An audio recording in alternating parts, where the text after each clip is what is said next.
고린도후서 1장 3절로 7절까지 교독합니다. 찬송하리로다. 그는 우리 주 예수 그리스도의 하나님이시요 자비의 아버지시요 모든 위로의 하나님이시며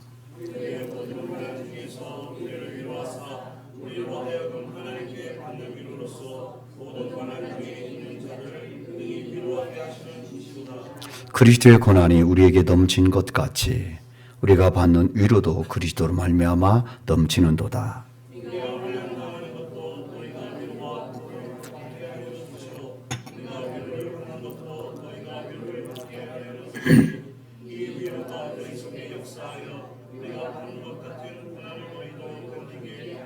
다 같이 너희를 위한 우리의 소망이 견고함은 너희가 고난에 참여하는 자가 된 것 같이 위로에도 그러할 줄을 알미라. 아멘.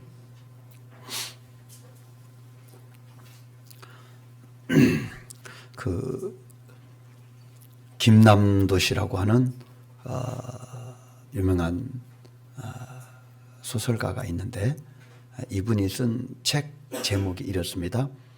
1000번을 흔들리며 아이는 어른이 된다. 제목은 이쁘고 멋있게 보이지만 그 내용을 살펴보면 굉장히 버겁고 힘든 삶이 있구나.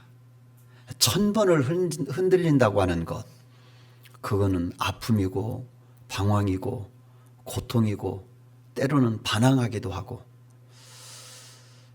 그러한 과정을 겪어야 어른으로 자라게 된다는 거예요. 어른이 된다고 하는 과정이 흔들리는 과정이고 어른은 흔들림 속에서 자라나게 된다. 그렇게 말합니다. 저는 개인적으로 청춘으로 돌아가고 싶냐 그러면은 안 돌아가고 싶어요. 천국이 없으면 다시 돌아가야죠. 10번이라도 100번이라도 1000번이라도 돌아가야 되는데 천국이 있으니까 이만큼 온 것도 버겁게 왔는데 다시 돌아가라면 싫어요. 이제 천국 가야죠. 이제.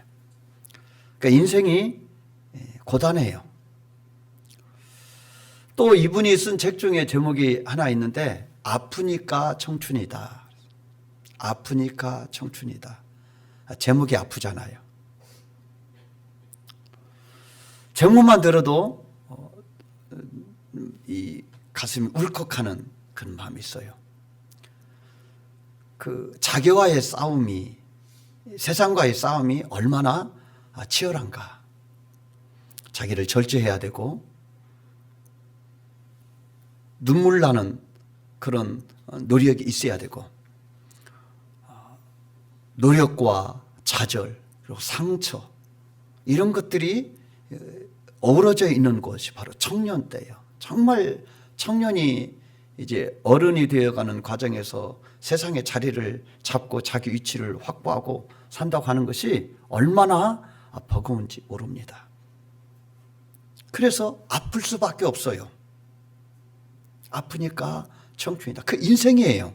이거를 벗어날 수가 없어요. 제가 지난주에 유튜브, 저는 이제 설교도 이제 이렇게 잘 듣는데, 그 유튜브를 보는데, 제목이 눈에 쏙 들어오는 게 있었어요. 그게 뭔 거니? 1000번을 흔들려야 진짜 믿음이 된다. 제목이 그럴듯해요. 1000번을 흔들려야 진짜 믿음이 된다. 믿음의 과정이 만만치 않아요. 간단하지 않습니다. 뜨거움도 있고 차가움도 있고요. 오를 때도 있고 내릴 때도 있고 방황할 때도 있고 열정적일 때도 있고 슬럼프에 빠질 때도 있고 그 흔들리는 과정이 있다는 거예요. 그러니까 내가 흔들린다고 나는 틀렸어. 나는 여기까지인가 봐. 나는 안 돼. 그러지 않습니다. 다 그 과정을 통하여 하나님이 있어라고 하는 그 자리에 우리가 가게 되는 거예요. 믿음과 인생은 별개가 아니에요. 믿음과 인생은 밀접하게 연관이 되어 있어요. 그래서요, 믿음이 무너지면 삶이 흔들립니다. 믿음이 견고해지면은요, 삶이 견고해집니다. 믿음과 삶은 서로 긴밀하게 영향을 주고받는 관계이기 때문에 우리는 인생을 살아가면서 흔들릴 때도 우리가 믿음을 붙잡고 있을 때 그 흔들림 속에서도 자라게 되고 성숙하게 되는 줄로 믿습니다. 그래서 인생은요, 믿음이 형통할 때 인생이 형통이 돼요. 믿음이 자랄 때 인생이 자라는 거예요. 하나님이 우리를 판단하고 평가한다면 그 기준이 뭘까? 전 딱 하나라고 생각해요. 하나님 우리를 평가하고 판단하는 기준은 믿음. 아이고, 현기증이 오네. 믿음인 줄로 믿습니다. 틀림이 없습니다. 세상의 기준은 그렇지 않죠. 세상의 기준은 부귀영화로 판단을 합니다. 외모로 판단을 합니다. 세상은 얼마나 비교해서 우월하냐, 그것으로 그 사람의 성패를 결정한다고 합니다. 이것이 하나님의 우리를 평가하는 기준과 다른 점입니다. 하나님이 우리를 심판한다면 그 기준은 딱 하나입니다. 그것은 믿음입니다. 믿음으로 살았느냐 안 살았느냐. 그런데 그 믿음의 과정 속에 뭐가 있다? 흔들리는 과정이 있다는 거예요. 믿음의 과정 속에 여름이 있고 겨울도 있고요. 눈물도 있고 기쁨도 있어요.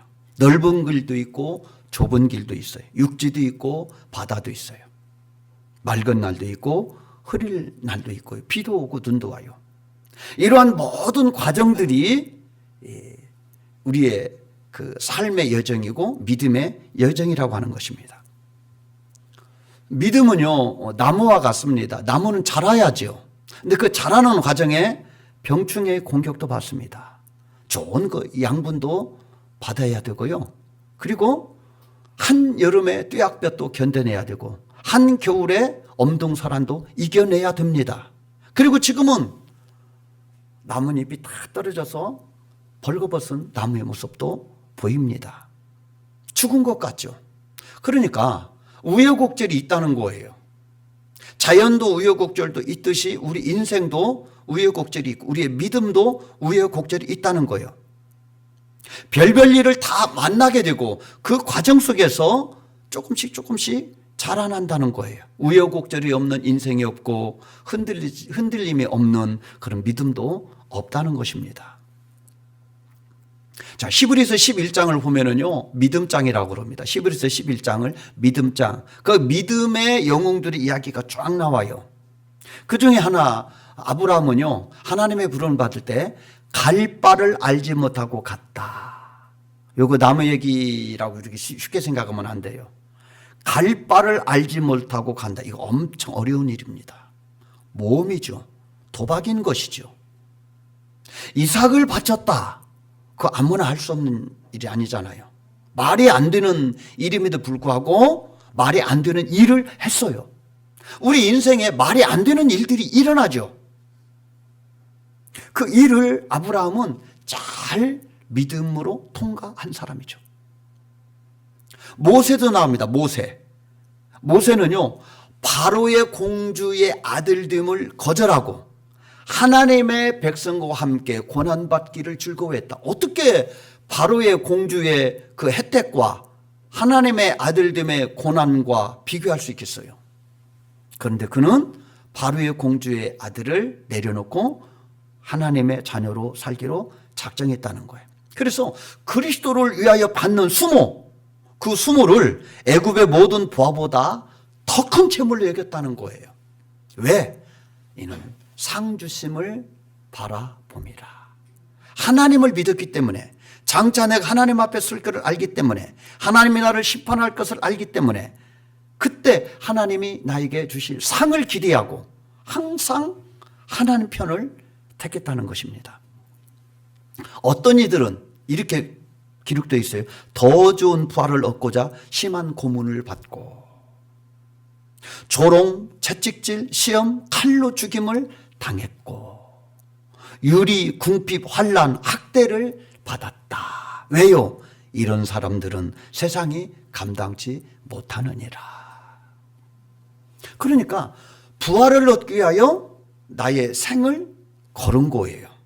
환난이 오든 핍박이 오든 죽임을 당하든 짐승이 밥이 되든 화양을 당하든 상관없이 오직 하나님만 붙들고 믿음의 길을 묵묵히 걸어간 그 사람들을 성경에서는 세상이 감당치 못할 사람들이다.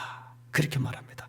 그 믿음의 삶 속에는 흔들림이, 태풍과 같은, 지진과 같은 흔들림이 있었지만은 절대로 거기서 꼬꾸라지고 포기하지 않고 그는 하나님을 바라보며 걸어갔던 사람들이었더라. 이렇게 말하고 있습니다. 세상에 감당지 못할 한 사람을 또 소개하라면 바울을 말하고 싶어요. 바울은요, 오뚜기 같은 분이에요. 넘어짐도 있었고요, 좌절도 있었고요, 핍박도 있었지만 한 번도 거기에 굴하여 포기한 적이 없어요. 삶의 여정을 보면은요, 고난과 아픔과 눈물과 폭풍을 만났어요. 심지어 죽었다고 생각해서 성 밖으로 버린 적도 있어요. 수많은 살해 위협 속에서 어려움을 당했어요. 그거를 바울은 한마디로 이렇게 말합니다. 나는 사형 선고를 받은 것 같았다. 사형 선고를 받은 것 같았다. 그리고 결국은 순교당하잖아요. 오늘 본문에서는요, 이 고린도 후서를 사도 바울이 썼는데 그 하나님이 너무 좋아서 사형 선고를 받은 것 같은 그 길을 믿음으로 갔으며 결국은 자기 목숨을 내놓는 순교의 자리까지 가게 하셨던 그 하나님을 어떻게 말하는구니? 3절에 이렇게 말합니다. 찬송하려로다. 그렇죠. 하나님은 찬송을 받으시기 합당한 분인데 그는 우리 주 예수 그리스도의 하나님이시요. 그렇죠. 그분은 그리스도의 하나님이시 그리고 자비의 아버지고 모든 위로의 하나님이다. 자비를 주시고 위로를 주시는 하나님이다. 왜요? 자기가 그걸 경험했거든요. 이런 하나님을 경험했거든. 하나님은 너무너무 사랑이 많으시고 위로하시고 자비를 베푸시는 하나님임을 경험했기 때문에 자기가 글을 쓸 때 그거를 이야기하는 거예요. 우리도 하나님을 섬길 때 이러한 부드러운 하나님의 은혜와 위로와 자비와 능력을 경험해야 될 줄로 믿습니다. 오늘 본문의 배경은요, 사도 바울이 2차 전도 여행 때 고린도 교회를 세웠는데 그 고린도 교회의 상황이 이 본문을 쓰게 만드는 배경이에요. 사도 바울이 1년 6개월 동안 2차 전도 여행 때 고린도에 머물면서 세운 교회가 고린도 교회예요. 그리고 1년 6개월 후에 떠났죠. 그런데 떠나고 난 다음부터 고린도 교회에 엄청난 문제들이 생기게 됩니다. 파당의 문제, 음란의 문제, 또 누가 크냐 하라고 하는 은사의 문제, 결혼의 문제, 성적인 문제, 이런 여러 가지 이 문제들이 고린도 교회에 있게 됩니다. 그래서요, 편지를 써서 해결책을 주는 것이 고린도 전서의 그게. 근데도 해결이 안 돼요. 그래서 바울이 방문하게 됩니다. 내가 직접 가서 해결해 줘야 되겠다. 가서 권면을 했는데도 여전히 해결이 안 됐습니다. 그 와중에 고린도 교회에 누가 들어왔는지 유대에서 온 어떤 사람들이 온 거예요. 유대에서 내려온 아주 정통 율법주의자들, 정통주의자들이 내려와가지고 바울이 가르친 것을 다 뒤집어 엎는 거예요. 그러면서 말하기를 바울은 가짜야. 사도 아니야. 바울은 돈을 떼먹는 사람이야. 왜 바울이 구제헌금을 이렇게 많이 강조를 했거든요. 그래서 구제헌금을 가져다가 이제 3차 전도여행 때 예루살렘에 전달해 주는 역할을 했는데 그렇게 구제헌금을 말을 하니까 그 시비를 걸어서 바울은 돈도 떼먹는 사람이다. 말도 잘 할 줄 못하는 사람이다. 그리고 왔다 갔다 하는 사람이다. 그러면서 바울의 사도권과 바울의 사역을 흠집을내기 시작합니다. 바울은요, 다른 건 좀 참아도 자기의 사도권을 공격하는 것은 안 참아요. 엄청나게 공격을 합니다. 그래서 자기를 공격하는 그들에게 사단과 같다고 그렇게 반격을 하면서 자기의 사도권을 변호를 해요. 그래서 바울이 13권의 그 책을 남겼는데 그 바울의 서신을 보면은요, 항상 인사말을 어떻게 해요? 인사말을 할 때 꼭 넣는 말이 있어요. 그게 뭐요? 예수 그리스도의 종 사도인 바울은, 예수 그리스도의 종 사도인 나 바울은, 그거를 항상 머리맡에 넣어요. 왜냐하면 바울이 사도가 아니고 가짜라는 말이 굳어지면은요, 자기가 전한 것이 가짜가 되는 거잖아요. 그래서 바울은 자기 사도권을 무시하고 업신여기고 가짜라고 하는 사람에 대해 용납하지 않아요. 싸워요. 그것은 자기의 인격과 명예와 이름을 위해서가 아니고 자기가 전한 복음을 위해서 그런 거예요. 자기의 권위가 인정을 받아야 전한 복음이 인정받기 때문에 그렇게 강력하게 반항을 하며 공격하는 거예요. 그래서 고린도 교회 안에 문제도 복잡한데 그러한 예루살렘에서 온 어떤 사람들 때문에 더 문제가 꼬인 거예요. 그래서 바울이 편지를 한 통 씁니다. 그게 바로 성경에서는 눈물의 편지라고. 고린도 전후서밖에 없지만은 그 가운데에 눈물의 편지가 또 한 통이 있어요. 지금은 남아있지 않지만 눈물의 편지를 써서 보냅니다. 디도의 편을 통하여 보냈으니 답이 와야 되잖아요. 디도가 답을 가지고 와야 돼. 기다리고 있는 거예요. 에베소에서 기다리고 있는 거예요. 그런데 에베소에서 바울이 이태 동안 두란노에서 사역을 할 때 놀라운 일이 벌어지게 됩니다. 복음을 전할 때에 많은 사람이 호응을 해요. 심지어 어떤 일이 벌어지는군이 바울의 앞치마와 손수건을 대면은 병자들이 낫고 귀신이 떠나가는 일이 벌어지게 되는 거예요. 그러니까 많은 사람들이 바울에게 모여들게 됩니다. 그래서 바울 하는 일이 너무 좋아 보이니까 흉내내는 일까지 생겼어요. 그래서 스게와의 7 아들들이 바울처럼 흉내를 냅니다. 그러니까 귀신이 막 발작을 하면서 야, 내가 바울도 알고 그리스도 알고 다 아는데 너는 누구냐? 그러면서 막 그들을 공격하고, 그래서 그들이 몸 상하고 옷도 다 벗겨진 채로 도망가는 그런 일도 벌어지게 됩니다. 두란노에서 그렇게 2년 동안 사역을 할 때 바울의 영향력이 얼마나 컸던지, 거기는 우상의 도시고 마술이 횡행하는 곳이었는데 마술하는 사람들이 회개를 하고 이거 다 가짜구나. 그리고 내가 하나님 믿어야 되겠다.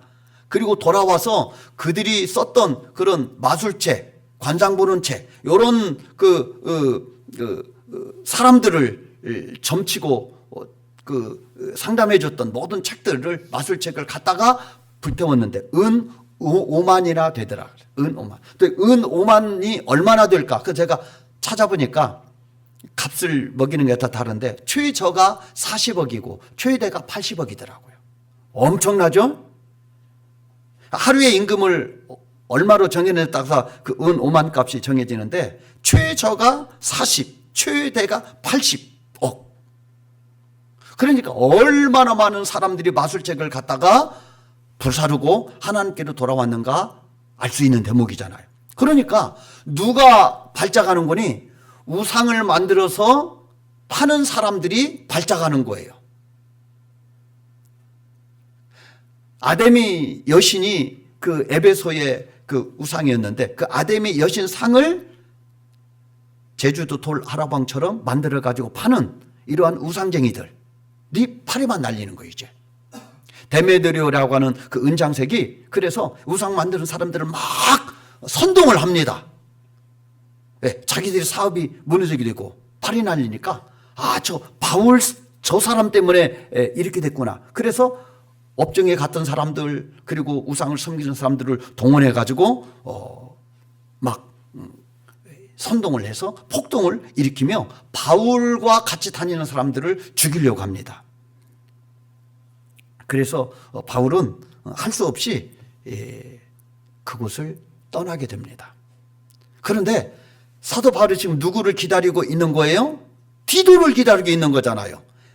고린도 교회의 문제를 해결하기 위하여 편지를 써서 보낸 그 디도가 돌아와서 그 답을 알고 가야 되는데 이 에베소의 데메드리오 일당에 폭동을 일으켜가지고 죽이려고 하니까 더 이상 거기에 있지 못하고 떠나게 됩니다. 어디로? 마게도니아로 떠납니다. 마게도니아에서 생활을 할 때 그때 디도를 만나게 돼요. 디도가 고린도 교회 소식을 가지고 거기 옵니다. 그리고 디도한테 얘기를 들으니까 너무 해결이 잘 됐다는 거예요. 고린도 교회 문제가 완벽하게 해결됐다는 거예요. 바울이 얼마나 심란했던지 이 디도의 소식을 듣지 못했을 때는요, 전도도 못했어요. 전도도 마음이 풀려야 되고 은혜가 있어야 하는 것이지 너무 바울이 힘이 들어가지고 전도의 문이 열렸는데도 전도도 못하고 그렇게 어려움 당할 때 디도가 와서 결과를 말해줍니다. 그것이 고린도후서 7장 성경 한번 보겠습니다. 한번 읽겠습니다. 시작. 우리가 마게도냐 이르렀을 때에도 우리 육체가 편안하지 못하였고 사방으로 환난을 당하여 밖으로는 다툼이요 안으로는 두려움이었었노라. 그러나 낙심한 자들을 위로하시는 하나님이 디도가 오므로 우리를 위로하였으니 그가 온 것뿐 아니요 오직 그가 너희에게 받은 그 위로로 위로하고 너희의 사모함과 애통함과 나를 위하여 열심히 있는 것을 우리에게 보고함으로 나를 더욱 기쁘게 하였느니라. 5절을 보면은 바울이 편하지 못했어요. 사방으로 환난을 당하여 밖으로는 유대인들이 와서 공격하지 안으로는 고린도 교회 성도들이 힘들게 하지 에베소에서 폭동이 일어나가지고 또 죽이려고 하지. 그래서 6절을 보면은 낙심했어요. 사역을 하면서도 어려우니까 낙심했어요. 그런데 디도가 오므로 위로를 받게 되는 거예요. 잘 됐다는 거예요. 바울을 가짜라고 그렇게 얘기했던 사람들이 오히려 곤란하게 처되게 됐고 또 바울을 의심했던 사람들이 다 바울에게 돌아와서 바울이 말이 맞지, 바울이 최고지, 그래서 교회가 든든히 서갔다고 한 그런 이야기를 듣고 이 바울이 힘을 얻고 위로를 받았다 이렇게 이야기를 합니다. 바울에게는요 좋은 날만 있었던 게 아니에요. 바울도 바람잘 날이 없는 많은 환난과 고통 가운데 사역을 했어요. 그 속에서 누가 바울을 위로해 준 것입니까? 하나님이 위로해 주신 거예요.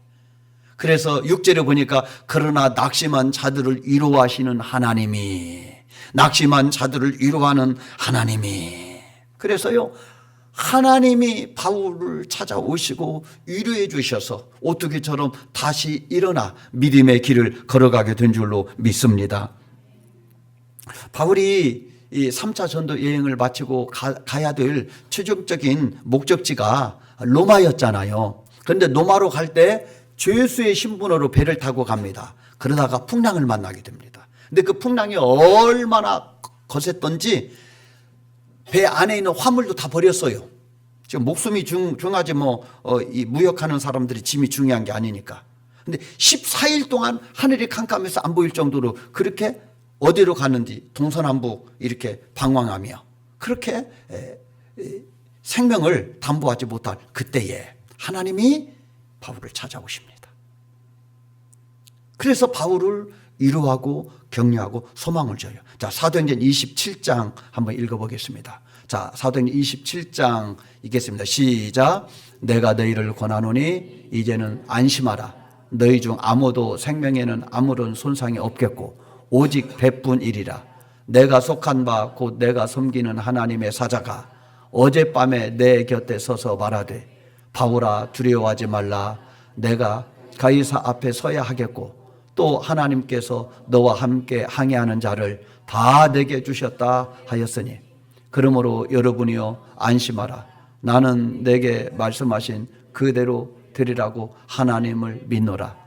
그런즉 우리가 반드시 한 성에 걸리리라 하더라. 아멘. 바다에서 풍랑을 만났다. 그러면 아무리 노련한 선장이라도 어떻게 빠져나갈 수 있겠습니까? 그래서 살 소망이 끊어졌어요. 그런데 그 밤에 하나님이 나타나서 뭐라고 말하는구니? 바울아, 너는 가이사가 누굽니까? 노마 황제잖아요. 너 노마에까지 갈 수 있어. 그리고 이 배에 타고 있는 많은 사람들 다 너가 책임지게 될 것이다. 너 때문에 살아나게 될 것이다. 그래서요, 바울이 절망 중에 있는 배에 있는 사람들에게 여러분이요, 안심하시오. 어젯밤에 하나님이 나에게 말씀하셔서 우리를 살려준다 하십니다. 그리고요, 밥을 먹읍시다. 그리고 밥을 먹고 정신을 차려보니까 섬이 하나 보이는데 멜리데 섬에 도착해서 3개월 동안 거기서 건강을 회복하고 대접을 잘 받고 로마까지 가게 되는 그런 일들이 기록되어 있죠. 하나님은 위경 가운데 있는 자기 백성을 돌보시는 줄로 믿습니다. 이 바울이 이런 위기 때마다 순간순간마다 하나님이 나타나시고 위로하시고 격려하시기 때문에 흔들릴지언정 꺾이지는 않은 거예요. 열왕기상 18장에 보면은요, 엘리야 이야기가 나와요. 엘리야와 바알과 아세라 선지자들의 갈멜선상에서 누가 참 하나님인지 한번 결판을 내자.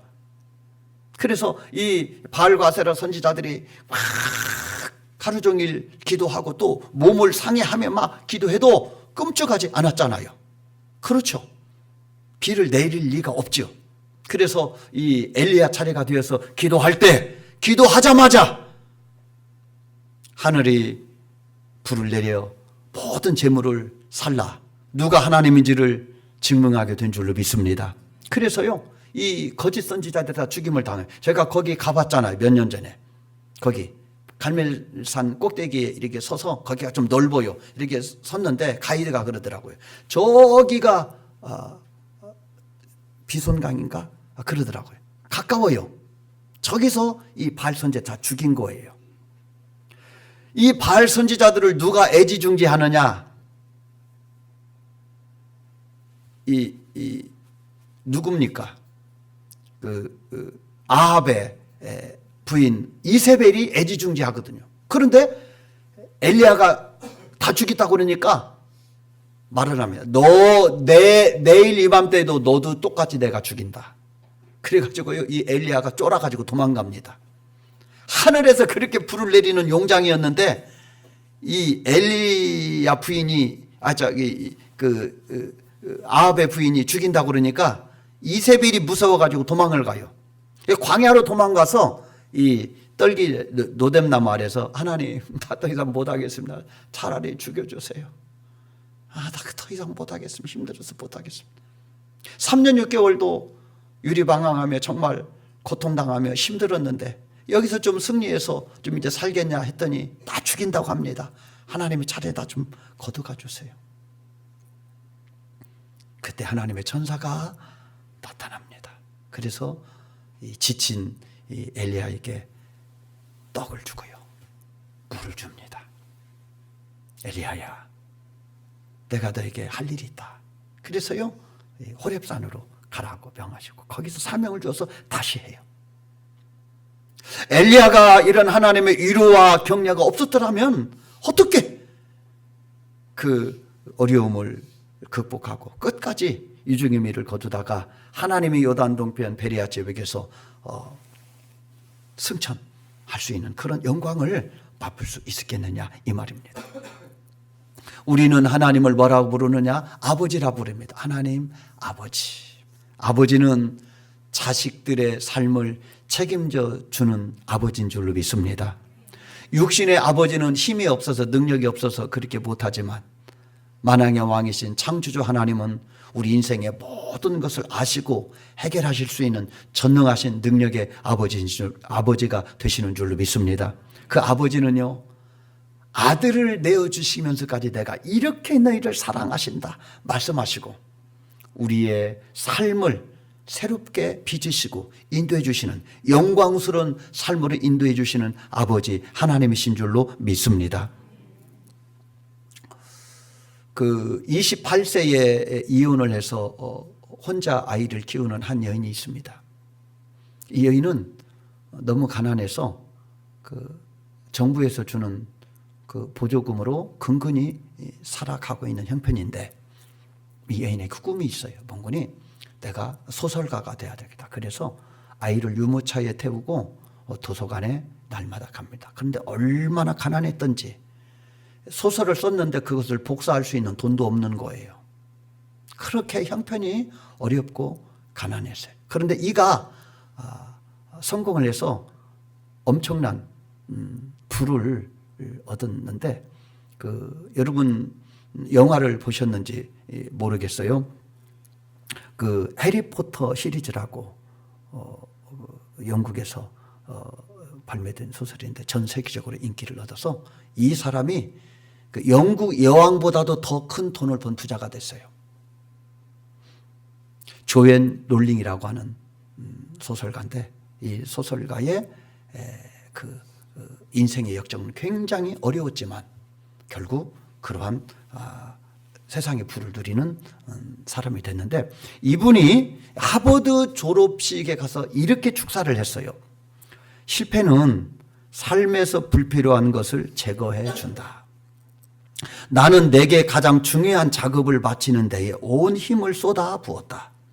스스로를 기만하는 일을 그만두고 정말 중요한 일을 시작하라. 스스로 기만하는 일을 버리고 진짜 중요한 일을 시작하라. 제가 이 글을 읽고 성도에게 있어서 진짜 중요한 일은 뭘까? 모든 것을 내려놓을 만큼, 모든 것을 내려놓고 집중해야 될 만큼 중요한 일이 뭘까? 그것은 하나님을 찾고 구하는 것인 줄로 믿습니다. 하나님을 만나는 것, 하나님으로 충만한 것, 하나님의 인도하심을 받는 것, 하나님을 경험하는 것, 이것이 성도에게 있어서 가장 중요한 것인 줄로 믿습니다. 중국의 선교사로 정말 큰 업적을 발자취를 남겼던 허드슨 테일러는 이렇게 말했습니다. 인생 문제는 환경이 어떠한가가 중요하지 않고 하나님과의 관계가 어떠한가가 중요하다. 그러니까 인생의 문제가 복잡하고 흔들리는 일들이 있겠지만은 그 환경과 조건, 무슨 문제냐, 그것보다 더 중요한 것이 하나님과 관계가 어떠하냐, 그것이 중요하다는 거예요. 성도의 특권이 뭡니까? 성도의 특권은 배가 흔들릴 때 주님을 깨우는 거잖아요. 신자든 불신자든 풍랑을 만나면 흔들리게 돼 있어요. 배가 깨지면 다 죽게 돼 있어요. 그런데 불신자와 신자의 차이점은 신자는 풍랑을 만날 때 주님을 깨울 수 있다는 것입니다. 우리를 돌아봐 주십시오.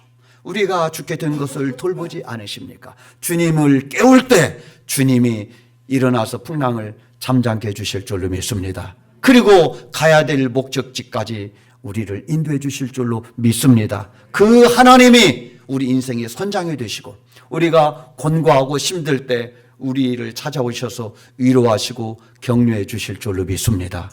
우리가 어디 가서 누구에게 위로를 받아야 되겠습니까? 흔들리는 인생, 정말 복잡한 우리 인생, 믿음의 길을 가는 이 길도 정말 눈물로 가야 될 길, 십자가를 지고 가야 될 길, 좁은 길로 가야 될 길인데 이때 나에게 힘을 주고 격려하고 위로하고 포기하지 않고 끝까지 완주할 수 있도록 도우시는 분이 누구시냐? 하나님이신 줄로 믿습니다. 하나님께 위로를 구하고 하나님께 격려를 구하기를 원합니다. 세상에 가서 사람에게 또 어떤 좋은 환경에서 마시는 거, 그것으로 우리가 위로받는 건 한계 있어요. 그런데 진짜 아버지신 하나님이 우리를 도우실 때, 위로할 때, 우리를 격려할 때 진정한 삶의 은혜가 임하고 우리가 가야 될 그 길을 담대하게 믿음으로 걸어가게 될 줄로 믿습니다.